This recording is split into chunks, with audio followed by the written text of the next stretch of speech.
उसका कारण है कि हिंदुस्तान का जो प्रोटेक्शन का सिस्टम था, जो इंटरनेशनल इकोनॉमी से एक प्रकार से शॉक अब्जॉर्बर था, उसको बीजेपी ने हटा दिया है। तो एक तरफ से भयंकर आर्थिक सुनामी आ रही है, प्राइसेस बढ़ रही हैं, और ये अभी शुरुआत देखी आपने। ऐसी इकोनॉमिक क्राइसिस आएगी हिंदुस्तान में जो आपने अपने लाइफ में नहीं देखी होगी। ये हो रहा है, इसको आप कोई रोक नहीं सकता है। दूसरी तरफ क्या हो रहा है, हिंदुस्तान के अंदर, सिस्टम के अंदर इंस्टीट्यूशनल रिवोल्ट हो रहा है। तो आप सोचती हैं कि इलेक्शन कमीशन फुली कंट्रोल्ड है। वो 3 साल पहले फुली कंट्रोल्ड है। चीफ इलेक्शन कमिश्नर के मैसेजेस मेरे पास आ रहे हैं। Head of intelligence system, senior judiciary, सारों के सारे रिवोल्ट कर रहे हैं, इंफॉर्मेशन दे रहे हैं हमें।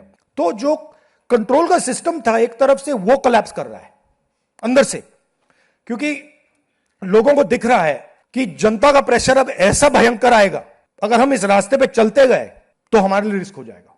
आप क्या सोचते हो, अगर जनता को मालूम है कि इलेक्शन सिस्टम रिग्ड है और जनता की मतलब इकोनॉमिक प्रेशर, गरीबी, दर्द के कारण जनता में गुस्सा आ गया, आप क्या सोचते हो कि इलेक्शन कमिश्नर को डर नहीं लगेगा कल क्या होने वाला है? तो अब क्या हो रहा है, सिस्टम अंदर से ऐसे हिल रहा है पूरा।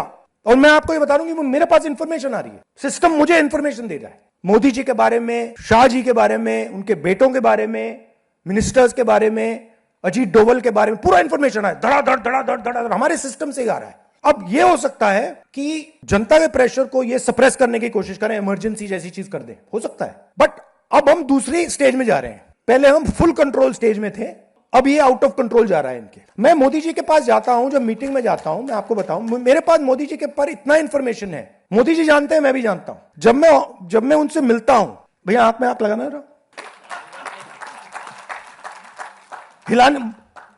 हिलना पड़ता है, क्योंकि वो जानते हैं कि जिस सिस्टम को मैंने कंट्रोल किया था वो सिस्टम कोलैप्स कर रहा है और पूरा इंफॉर्मेशन इसको दे रहा है। तो ये डायनामिक चल रही है। और आप देखना, मेरे अंदाजे से, मेरा असेसमेंट है, 1 साल के अंदर मोदी जी प्राइम मिनिस्टर नहीं होंगे।